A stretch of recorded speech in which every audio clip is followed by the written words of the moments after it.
അഭിമന്യനായ bishop Mar Coorilos തിരുമേനി, അദ്ദേഹം ഒരു ഇടതുപക്ഷ സഹയാത്രികനാണ് അദ്ദേഹം.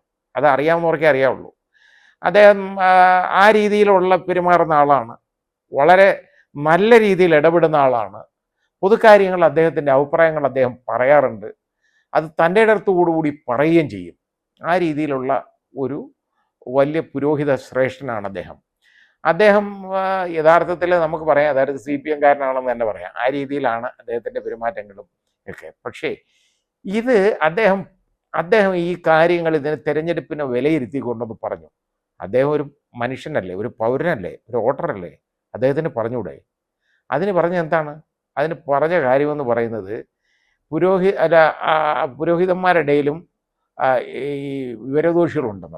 ഉണ്ടാകും എന്നുള്ളതായ പറഞ്ഞ മറുപടി. അതായത് ഒരാൾ വിമർശനം ഉന്നയിച്ചാൽ വിമർശിക്കുന്നവരെ വിവരദോഷികളായിട്ട് കാണുന്ന ഒരു സംസ്കാരം ആണ് അദ്ദേഹത്തിനുള്ളത്. അത് നമുക്ക് മനസ്സിലാവും. ഒരിക്കലും പറയാൻ പാടില്ലാത്ത ഒരു കാര്യമാണ്. ഒരു ബിഷപ്പിനെ സംബന്ധിച്ചിടത്തോളം അദ്ദേഹത്തിനെ ഈ രീതിയിൽ അപമാനിക്കുക എന്ന് പറയുന്നത് സമൂഹത്തിൽ ഒരിക്കലും ശരിയല്ല. ഇതിപ്പോഴത്തെ പുതിയൊരു കാര്യമല്ലത്. പണ്ട് നമ്മുടെ പ്രേമേന്ദ്രനെ കേട്ടോ പരനാറി എന്ന് വിളിച്ചാണ്. ആ പരനാറി പ്രയോഗം കാരണം എന്താണ്? പ്രേമേന്ദ്രന് കൂടുതൽ പ്രവർത്തിക്കേണ്ടതായിട്ട് വന്നിട്ടില്ല. കാരണം പിണറായി വിജയൻ പരനാറി എന്ന് വിളിച്ച് അദ്ദേഹത്തിനെ മേളിലോട്ട് കയറ്റി വിട്ടു. കാരണം ഇദ്ദേഹം വിളിച്ചത് ഒരൊറ്റ കാരണം കൊണ്ട്, പ്രേമേന്ദ്രൻ ആരാണെന്ന് കൊല്ലംകാർക്ക് അറിയാം. ആ രീതിയിലേക്ക് ഉയർന്നു പോയി. അദ്ദേഹത്തിൻ്റെ ഭൂരിപക്ഷം കൂടുന്നല്ലാതെ കുറയുന്നില്ലല്ലോ. ഇപ്പോഴും എന്തെങ്കിലും ചെയ്യാൻ പറ്റുമോ? എന്തെങ്കിലും അദ്ദേഹത്തിന് ചെയ്യാൻ പറ്റുമോ? പരനാറി, പിന്നെ വേറെ കുലംകുത്തി, ഓരോ ആളുകളൊക്കെ പറയുന്നതാണ് കുലംകുത്തി, പരനാറി, നികൃഷ്ട ജീവി. ഈ നികൃഷ്ട ജീവിയൊക്കെ ഈ പ്രയോഗങ്ങളൊക്കെയാണ് കാണുന്നത്.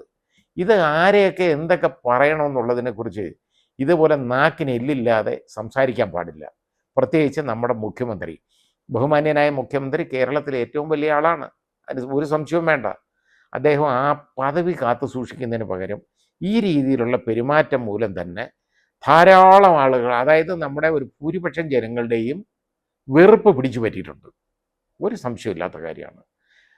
ഞാൻ മുമ്പ് പറഞ്ഞ പോലെ തന്നെ ബംഗാളിൽ മാർക്സിസ്റ്റ് പാർട്ടി കാല് കുത്താൻ ഇപ്പം ഒരു മാർഗമില്ലല്ലോ, ഒന്നുമില്ല. അവിടെ ഒന്നുമില്ലല്ലോ, അവിടുന്ന് തുടച്ച് നീക്കില്ലേ? അവിടെ മാർക്സിസ്റ്റ് പാർട്ടി എന്ന് പറഞ്ഞ് ഇറങ്ങിടക്കാൻ പറ്റുമോ? ഇല്ല. അപ്പോൾ ആ രീതിയിലേക്ക് പോയി. എന്താ കാരണം? 40 വർഷം അവിടെ ഭരിച്ച പാർട്ടിയാണ് ബംഗാൾ. ഇപ്പം അതിൻ്റെ അഡ്രസ്സില്ല അവിടെ. അതിൻ്റെ കാരണം ഇത് തന്നെയാണ് അതിൻ്റെ കാരണം. ഇതേപോലുള്ള ശ്രീ വിജയന്മാർ അവിടെ ഉണ്ടായിരുന്നു. അവർ വിജയിച്ചു വന്നതിൻ്റെതാണ് ഇപ്പം അവിടെ ഇപ്പോഴും കാണുന്നത്. ഇനി ഇതിപ്പോൾ ഈ പാർട്ടിക്ക് ഇവിടെ ഇത് കഴിഞ്ഞിട്ട് കേരളത്തിൽ അത് തന്നെ സംഭവിക്കും. കാരണം എന്താണ്? മാർക്സിസ്റ്റ് പാർട്ടിയുടെ അസ്തിത്വം യഥാർത്ഥത്തിൽ നഷ്ടപ്പെടുകയാണ് ഇവിടെ. മാർക്സിസ്റ്റ് പാർട്ടി എന്ന് പറയുന്ന ഒരു പാർട്ടിക്ക് പകരം ഈ ശ്രീ പിണറായി വിജയൻ്റെ പാർട്ടി എന്ന് മാത്രമേ ഉള്ളൂ. ഇപ്പോൾ അതിന് പേര്, അഡ്രസ്സ് ആ രീതിയിലേക്ക് പോയിക്കൊണ്ടിരിക്കുകയാണ്. പണ്ട് നമുക്ക് ഓർമ്മ വേണം, അതായത് ഇന്ദിരാഗാന്ധിയുടെ പ്രഭാവകാലത്ത് ഇന്ത്യ ഇന്ദിര എന്നൊരു മുദ്രാവാക്യം അങ്ങ് വിളിച്ചു. ആരാണെന്നറിയോ? ഇതേപോലെ പൊക്കിക്കൊണ്ട് നടക്കുന്ന അനുയായികൾ കുറേ ഉണ്ടായിരുന്നു. അവരും ഇളവി പൊങ്ങിപ്പോയി മേലോട്ട്. ഇന്ത്യ എന്ന് പറഞ്ഞാൽ ഇന്ദിരയാണെന്നാണ് അത് പറഞ്ഞത്. അങ്ങനെ ഒരിക്കലും അതേപോലെ മാർക്സിസ്റ്റ് പാർട്ടി എന്ന് പറയുന്ന പിണറായി വിജയൻ ആണ് എന്ന് ധരിച്ചു പോയാൽ അതേ ഗതി തന്നെ വരും, ആ രീതിയിൽ വരും. അത് വന്നു കഴിഞ്ഞാലുണ്ടല്ലോ വളരെ കഷ്ടമാണ് കേരളത്തിൽ. കാരണം ഒരു കറക്റ്റീവ് ഫോഴ്സായിട്ട് എന്നും നിലകൊണ്ടുകൊണ്ടിരുന്ന പ്രസ്ഥാനങ്ങളാണ് ഈ CPMഉം CPIയും ഒക്കെ നമ്മുടെ കേരളത്തിൽ. അതിനൊരു അപജയം സംഭവിക്കുക എന്ന് പറയുന്നുണ്ടല്ലോ, നമ്മുടെ സാംസ്കാരിക കേരളത്തിന് തന്നെ വളരെ ദോഷം ചെയ്യുന്ന ഒരു കാര്യമാണ്. നമ്മുടെ സംസ്ഥാനത്തിൻ്റെ ഉയർച്ചയ്ക്കും സംസ്ഥാനത്ത് നടക്കേണ്ട തുല്യതയ്ക്കുമൊക്കെ വളരെ അതായത് വളരെ ബുദ്ധിമുട്ടുണ്ടാക്കുന്ന ഒരു സംഭവമാണ് ഈ രാഷ്ട്രീയ പ്രസ്ഥാനങ്ങൾക്ക് അപജയങ്ങൾ സംഭവിക്കുക എന്നുള്ളത്. അതിനിടയുണ്ടാക്കരുത് നമ്മുടെ ബഹുമാന്യനായ മുഖ്യമന്ത്രി. അതിനെക്കുറിച്ച് എനിക്ക് ഇത്രേ പറയാനുള്ളൂ. ഇനിയെങ്കിലും ആളുകളോട് മര്യാദയ്ക്ക് പെരുമാറാൻ പഠിക്കുക, അന്തസ്സായിട്ട് പെരുമാറാൻ പഠിക്കുക. You give respect and take respect. ബഹുമാന്യനായ മുഖ്യമന്ത്രി എല്ലാവരും ബഹുമാനിക്കണം, ഇഷ്ടപ്പെടണം.